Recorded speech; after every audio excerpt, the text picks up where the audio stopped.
The Galactic Council chamber floated in the silent void above Viridia Prime, a jewel of glass and light suspended between stars. Inside, 53 species sat in tiered arcs, their forms as varied as the worlds they represented. Some pulsed with soft bioluminescence, others hummed through mechanical lungs, and a few simply watched with eyes that held centuries of peace treaties and quiet compromises. They had gathered for what was meant to be a routine session. Trade quotas, cultural exchanges, maybe a minor border dispute. But instead they faced something none of them had prepared for. Earth. Earth. That small, muddy planet from the Orion Arm, barely a footnote in galactic records just 50 years ago. Now its name sent ripples of unease through the chamber. The reason? The Krell hegemony, an empire of armored warlords who had conquered 12 systems with brutal efficiency, had been driven back from the Sol system not by superior firepower or advanced shields, but by tactics so wild, so reckless, so utterly inhuman that even the most battle-hardened delegates felt a chill in their cores. Counselor Vex of the Lumari Confederacy rose from her seat. Her skin, usually a calm indigo, flickered with streaks of anxious violet. She tapped a control on her wristband and the central holo display flickered to life. Grainy footage filled the air, shaky, raw, captured by a Krell scout drone before it was shredded by shrapnel. The image showed Earth's moon, silent and gray. Then, without warning, a series of explosions erupted across its surface. Not from weapons, but from old mining rigs and decommissioned satellites. The blasts weren't meant to destroy. They were meant to scatter. Millions of metal fragments, glass shards, and frozen coolant droplets were hurled into orbit, forming a chaotic cloud that expanded like a blooming flower of death. Moments later, 3 Krell dreadnoughts, each the size of a small city, plowed into the debris field at full speed. Hulls cracked. Reactors failed. One ship spun wildly, its engines firing in all directions as it tore itself apart. A murmur ran through the chamber. This wasn't warfare. This was sabotage on a planetary scale. Then came the next clip. A human colony on Mars, abandoned or so the Krell thought. As their landing forces descended, the entire settlement detonated. Not with bombs, but with atmospheric processors overloaded to create a localized electromagnetic pulse. Every piece of Krell tech within 500 kilometers went dark. Soldiers in powered armor collapsed like puppets with cut strings. Dropships crashed into red dust. And from hidden tunnels beneath the surface, human infantry emerged, not with plasma rifles, but with modified construction drones and sonic emitters that mimicked the mating calls of Martian sand vipers, driving the disoriented Krell into panic. They turned their own homes into traps, Vex said, her voice low. They sacrificed infrastructure, resources, even lives, just to make the enemy uncomfortable. Another clip played. This one showed a human commander, grizzled with a scar running from temple to jaw, standing in a bunker buried deep under the ice of Europa. His name was Jack Mallory. He wasn't wearing a uniform, just a faded jacket with a coffee stain on the sleeve. On a screen behind him, dozens of red dots swarmed toward Jupiter. Krell reinforcements. Mallory didn't call for backup. He didn't retreat. He typed a command into a cracked tablet and said, "Release the swarm." What followed defied logic. From hidden pods near Jupiter's moons, clouds of mechanical insects no bigger than a human hand launched into space. They weren't weapons. They were locusts. Genetically engineered, solar-powered, and programmed with one goal: consume metal.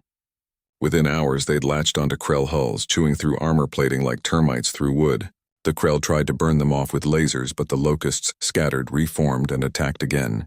By the time the fleet limped away, half their ships were riddled with holes, their crews starving as life support systems failed. The Council sat in stunned silence. War to them was precise, clean, declared with formal rites, fought with honor codes, ended with treaties.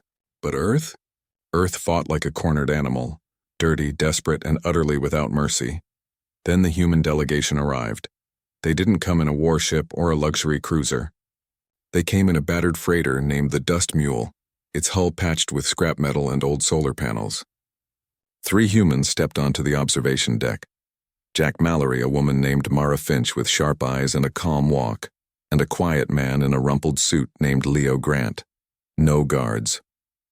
No banners. No fanfare. Mallory carried a small data chip in his hand. He tossed it onto the central console without a word.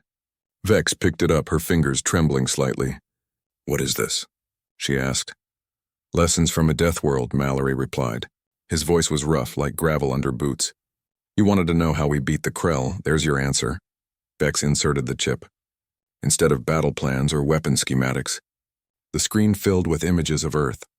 Hurricanes swallowing cities, wildfires racing across forests, venomous snakes coiled in jungle shadows, children learning to swim in floodwaters before they could read. One clip showed a farmer in Kenya using termite mounds to predict rainfall. Another showed Inuit hunters tracking polar bears across shifting ice with nothing but bone tools and memory. This is not strategy," Vex said, confused. "It's survival." Leo Grant spoke for the first time. His voice was gentle but firm. "On Earth, you don't get to choose your enemies. The planet itself is trying to kill you every day. We didn't invent these tactics. We copied them from nature." Mara Finch stepped forward. She didn't look at the council. She looked out the viewport at the stars. "You think we're insane because we turned our moon into a minefield," she said. "But on Earth, we've been turning storms into power sources and predators into teachers for 10,000 years. War is just another storm." A delegate from the crystalline Zorvian stood, his voice echoing like wind through glass. "Your methods violate the Geneva Accords of Galactic Conduct. You endanger civilians. You weaponize biology. You show no restraint." Mallory turned to him. "Restraint gets you killed on Earth. We don't have the luxury of clean wars. We never did." The chamber fell quiet again. Outside, the dust mule hung in space, small and unimpressive. But now every delegate saw it differently. Not as a freighter, but as a warning. The humans weren't here to apologize. They weren't here to negotiate. They were here to show the galaxy what happened when a species spent its entire history learning to survive a world that wanted it dead. And as the council stared at the images of locusts eating through starship, hulls and children outrunning floods, they realized something terrifying. Earth wasn't the anomaly. The rest of the galaxy was the fragile one. For the first time in centuries, the Galactic Council felt fear, not of invasion, but of obsolescence. Humanity hadn't just won a war. They'd redefined what war even meant, and the worst part? They hadn't even tried. The next day, the council chamber was quieter. No grand speeches, no flashing hollows of exploding moons, just the soft hum of climate systems and the occasional rustle of robes as delegates shifted in their seats. They had expected the humans to send generals, admirals, maybe even a president. Instead, Earth had sent a historian. Dr. Leo Grant stood alone at the center of the room. He wore the same rumpled suit from yesterday, but now he carried a small satchel slung over one shoulder. He didn't look like a warrior. He looked like a man who spent his days reading old books and drinking too much tea. Yet every eye in the chamber watched him as if he held a live bomb. He placed a projector on the floor. It whirred to life, casting a soft glow on the polished surface. No dramatic music. No urgent warnings. Just images. First, a jungle, thick, green, steaming with heat. A child no older than 6 crouched beside a river, her hands weaving reeds into a basket. Behind her, a jaguar watched from the shadows, not attacking, just waiting. The child never turned. She knew the rules. Move slow, breathe quiet, respect the hunter, and maybe it lets you live. Next, a desert. Endless dunes under a white-hot sun. A man walked alone, his face wrapped in cloth, eyes squinting against the glare. He followed the flight of a single bird, because birds know where water hides. He carried no scanner, no drone. Just memory passed down from his grandfather. Then came the cities. Not the gleaming spires of Viridia Prime, but crowded, noisy places where metal and concrete fought against rot and rust. In Jakarta, families built homes on stilts above flood zones, knowing the rivers would rise every year. In Siberia, hunters tracked wolves through blizzards using only the angle of the wind and the shape of frozen tracks. In the Amazon, tribes brewed poisons from frogs that could kill with a touch, but also made medicines that healed wounds faster than nanobots. "This is not war," Leo said, his voice calm. "This is Tuesday." He paused, letting the images sink in. "You call Earth a death world because it kills so many. But you miss the point. Earth doesn't just kill. It teaches. Every storm, every predator, every disease is a lesson. And humanity learned to listen." A delegate from the aquatic Cathar raised a fin. "But your tactics against the Krell, they were cruel." "You used your own people as bait," Leo nodded. "Yes, because on Earth bait works. Fire ants lure predators into traps. Octopuses play dead to escape. We didn't invent sacrifice. We copied it. He clicked a button. The screen changed to footage from Chicago during the Great Freeze of '42. Snow buried cars. Power lines snapped. Yet people shoveled driveways for strangers. Shared generators turned basements into shelters. We survived together, he said. Not because we're noble. Because alone we die. Then Mara Finch stepped forward. She hadn't spoken much yesterday, but now she carried a tablet and a thermos of coffee. She set the tablet on the console and tapped a command. A live feed flickered to life. Real-time data from the Sol system. On screen, Earth's orbit looked like a junkyard. Old satellites, broken telescopes, even pieces of space stations drifted in chaotic patterns. But as the delegates watched, those pieces began to move. Not randomly, purposefully. Tiny thrusters fired. Solar panels unfolded. Debris linked together like cells forming tissue. Within minutes, a vast shifting net of metal and glass stretched across geosynchronous orbit. It wasn't a weapon. Not exactly. It was a trap. We call it the hyena net, Mara said, sipping her coffee. It doesn't attack, it waits. When an enemy ship enters the zone, the net senses its heat, its signal, its mass. Then it reconfigures, closing in, tangling engines, blinding sensors. Like hyenas surrounding a wounded buffalo, they don't charge. They wear it down. Counselor Vex leaned forward. How is it controlled?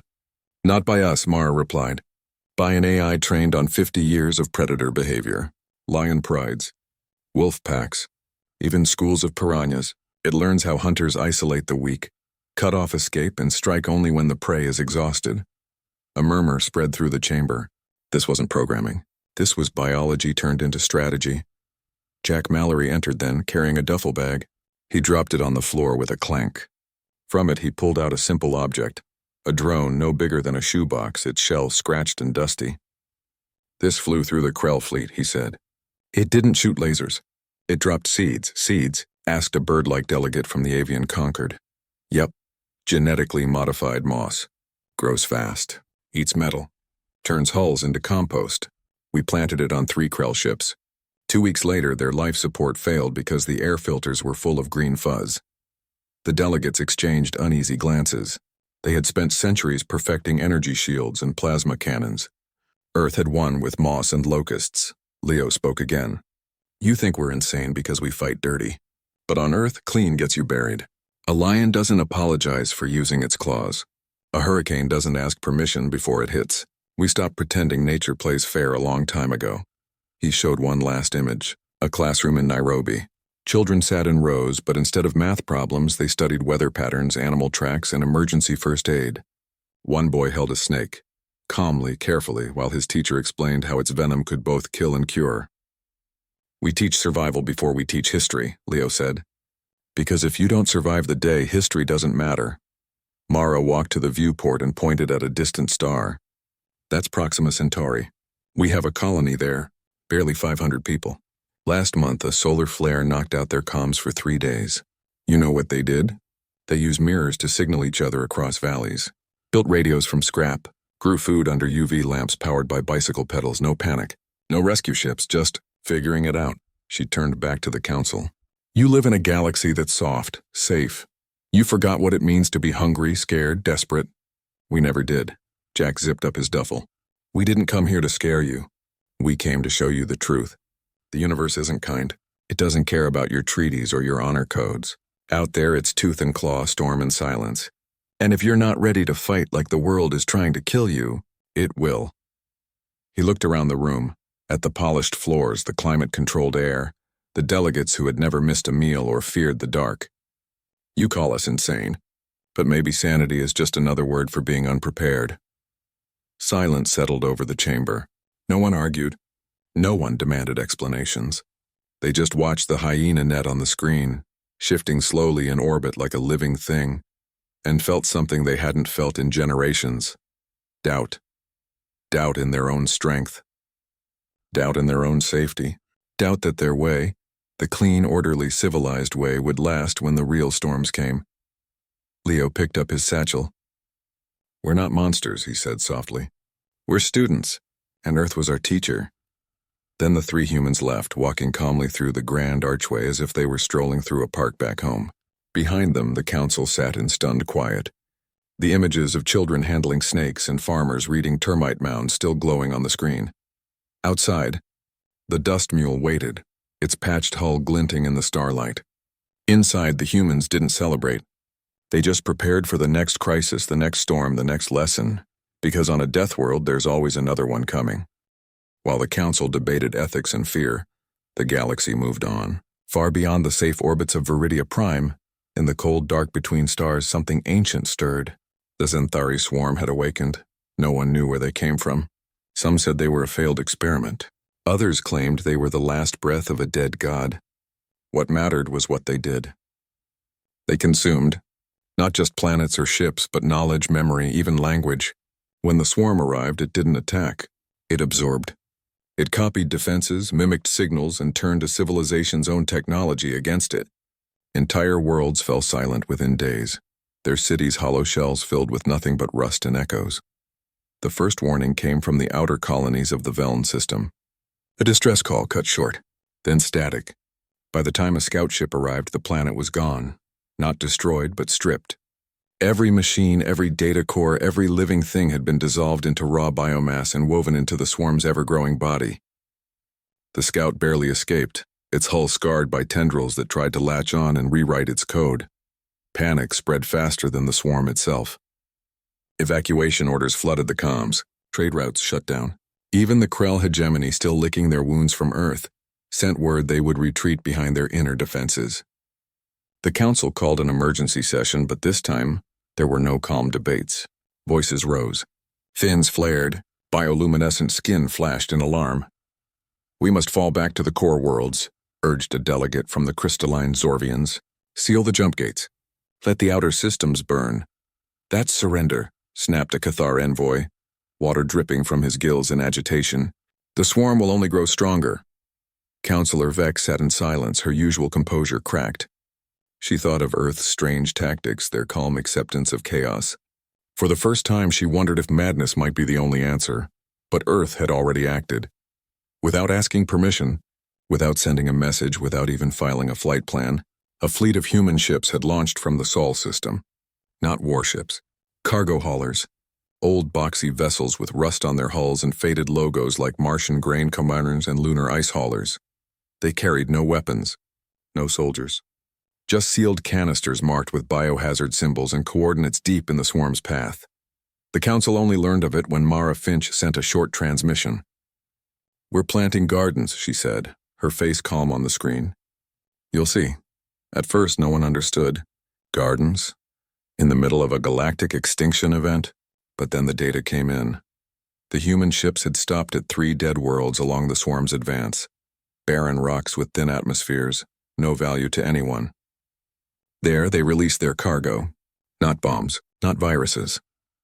Genetically engineered algae designed to thrive in low light and high radiation.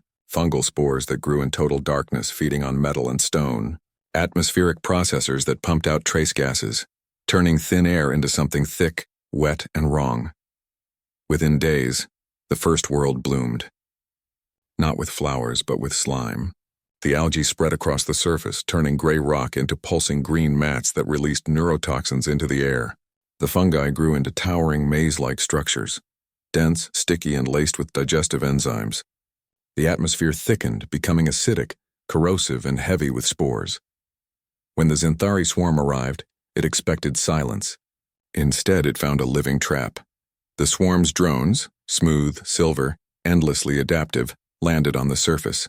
Instantly, the algae released a chemical mimic of Zenthari neural signals. The drones froze, confused. Their hive mind stuttered. For the first time, the swarm hesitated. Then the fungi struck. Tendrils shot from the ground, wrapping around drones, dissolving their outer shells with enzymes that had evolved to eat through asteroid metal. The swarm tried to adapt, to rewrite its biology to resist, but the fungi changed too, shifting their chemistry every few hours.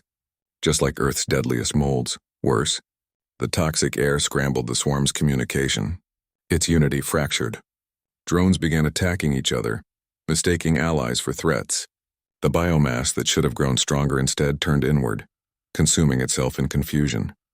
The second world was worse. There, the humans had seeded the soil with extremophiles bacteria that fed on electromagnetic fields.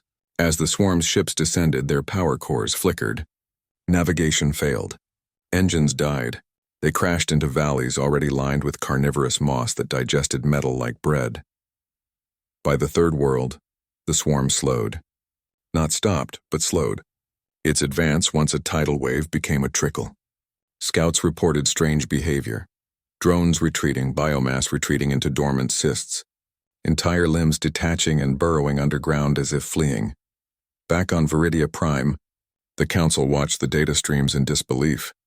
Earth hadn't fired a single shot. They hadn't built a single shield. They had simply changed the rules of the battlefield by making the battlefield itself hostile. Jack Mallory appeared on a public channel, standing in what looked like a greenhouse. Around him, plants with razor-thin leaves and glowing roots grew in neat rows. "You fight the enemy," he said, brushing dirt from his hands. "We fight the ground beneath their feet. On Earth, the smartest predator isn't the one with the sharpest teeth. It's the one that makes the whole forest work for it." Leo Grant added, "The Xanthari think in code, in logic. But life isn't logical. It's messy. It mutates. It surprises. We just gave them a taste of home." Mara sent one final update, footage from a drone hovering over the third-seeded world. Below, the swarm's remains lay tangled in fungal webs, half digested, half alive. The air shimmered with heat and toxins, and in the distance something new grew. Tall, black stalks crowned with spore pods that pulsed like hearts. "That's nightshade vine," Mara said.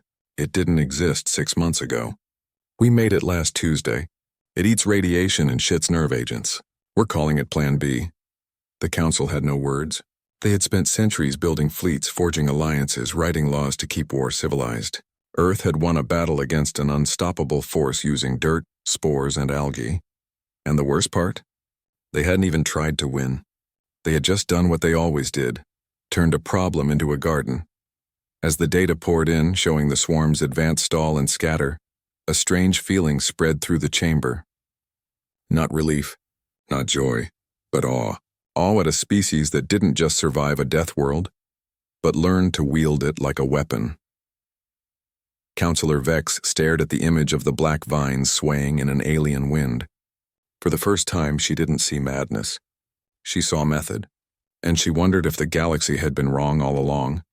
Maybe civilization wasn't about rising above nature. Maybe it was about remembering you were still part of it, and maybe, just maybe, the humans weren't insane. Maybe they were the only ones who were truly awake. The Xanthari threat had not vanished, but it had faltered.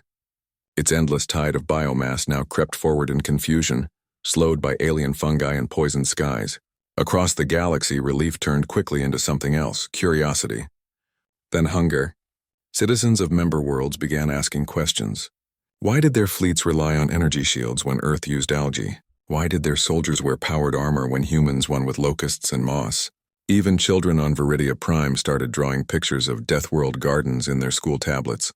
The Council watched this shift with growing unease. Peace had been their greatest achievement. Order, their proudest legacy. But now that order felt fragile, like glass held together by hope. Earth's methods worked, yes, but they came with a cost the Council could not ignore. No rules, no limits, no line between defense and destruction. If those ideas spread, the galaxy might survive the swarm, but would it still be the galaxy they knew? Counselor Vex called a closed session. Only the senior delegates attended. The air was thick with tension. No one spoke for a long time. Then Vex stood, her skin dim with worry. "We cannot let Earth's philosophy become the new norm," she said. "They see war as natural. We see it as failure.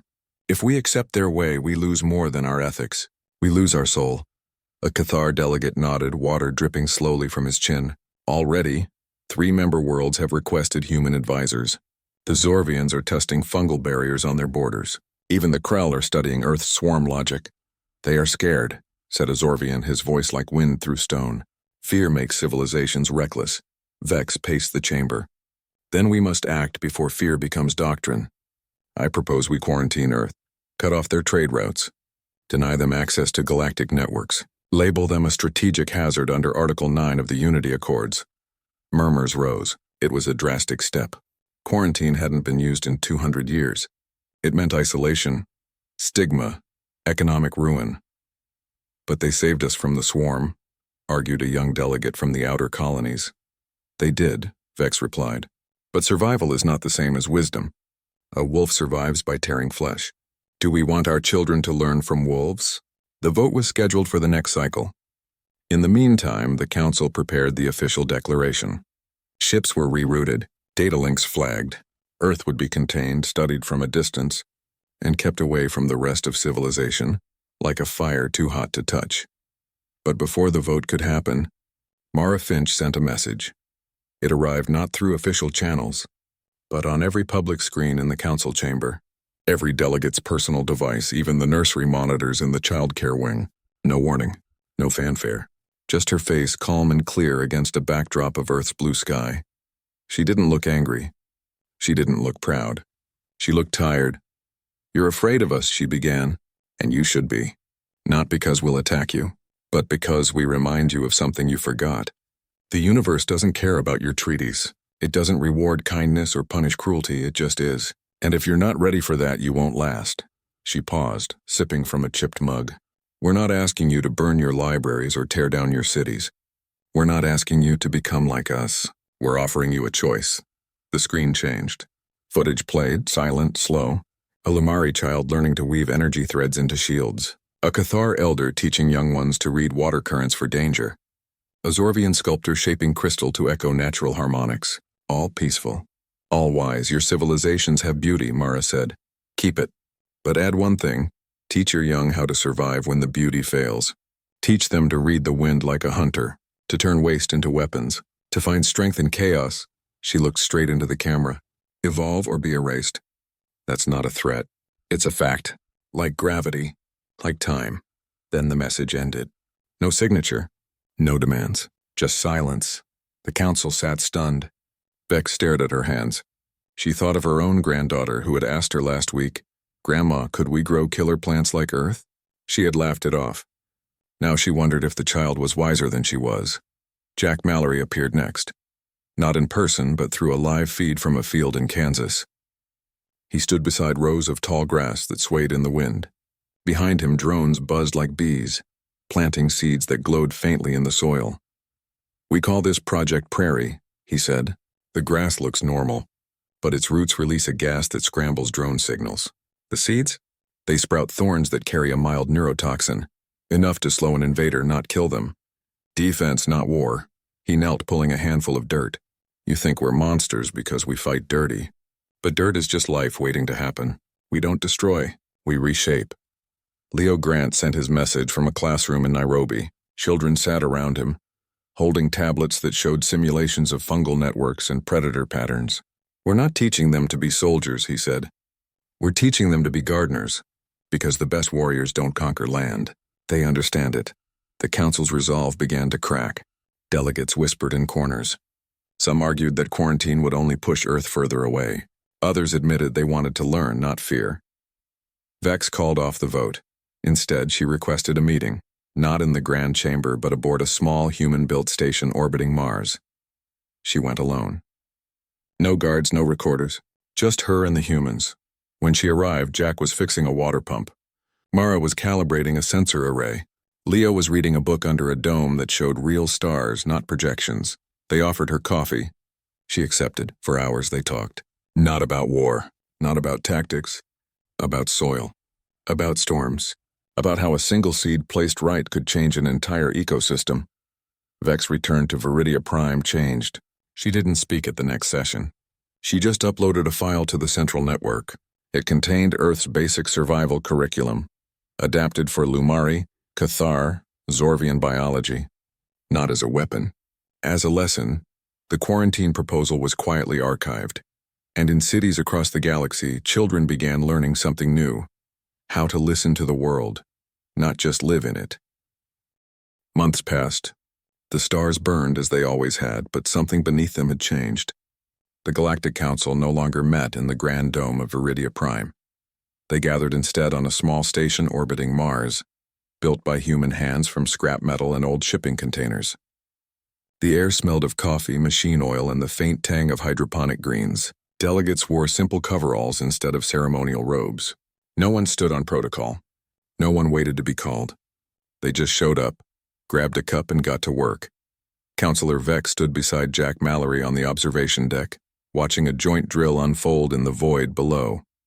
Lumari energy shields, once rigid and static, now pulsed in slow rhythmic waves, mimicking the breathing patterns of deep-sea creatures on their homeworld. Around them, human drone swarms darted like schools of fish, guided not by central commands but by shared instincts, each unit reacting to its neighbors like starlings in flight. Together they formed a defense net that bent instead of broke, healed instead of shattered.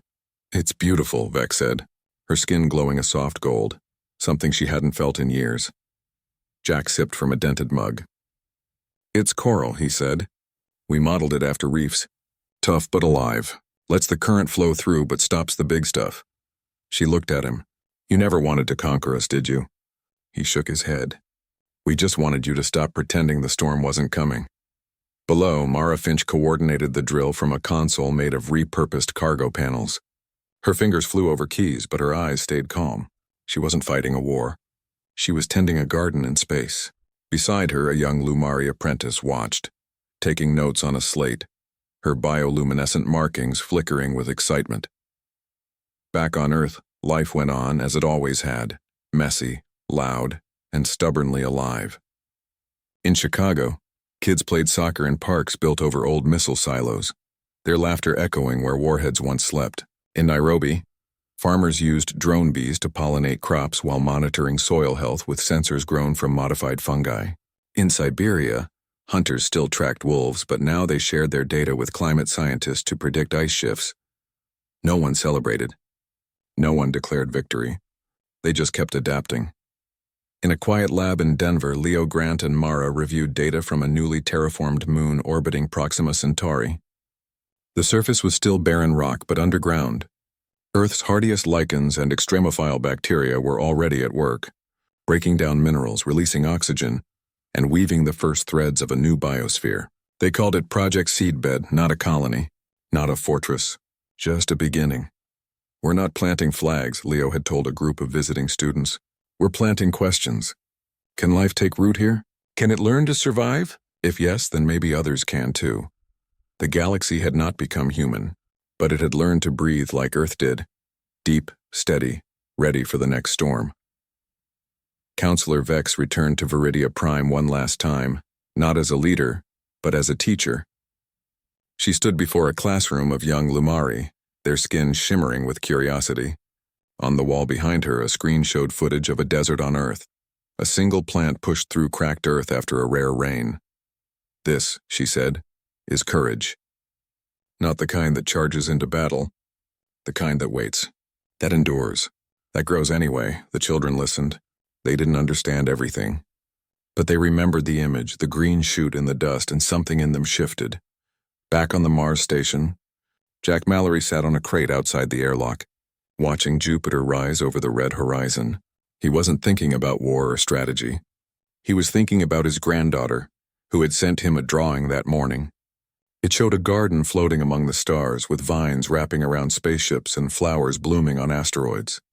At the bottom she had written, "Grandpa, can we grow tomatoes on Mars?" He smiled, folded the paper, put it in his pocket. Inside, Mara and Leo were reviewing a new proposal from the Cathar, using Earth-style mycelial networks to repair damaged coral reefs on their ocean worlds. The Zorvians wanted help designing crystal structures that could shift shape like desert dunes during sandstorms. Even the Krell had sent a quiet request. Could human ecologists help stabilize their war-torn moons? No one called it war anymore. They called it stewardship. The Galactic Council still existed, but its purpose had changed. It no longer made rules to keep peace. It shared tools to build resilience. Delegates traded not just resources but stories, how their ancestors survived droughts, floods, ice ages. They learned that every world in its own way had once been a death world. And Earth? Earth kept teaching, not by shouting but by doing, by showing that strength wasn't in armor or firepower but in roots and spores, in the quiet will to keep growing after everything tries to kill you. One evening, as the station drifted through Earth's shadow, Vex stood alone on the deck. Below, the planet glowed blue and white, wrapped in clouds and light. She thought of all the species that had risen and fallen across the galaxy, all the empires built on steel and silence. and she realized why humanity had endured. They never forgot they were part of the wild. A tear rolled down her cheek, not from sadness, but from awe. For the first time in centuries, the council wept, not for what they had lost, but for what they had finally understood. The universe was not kind. But it was alive, and so were they.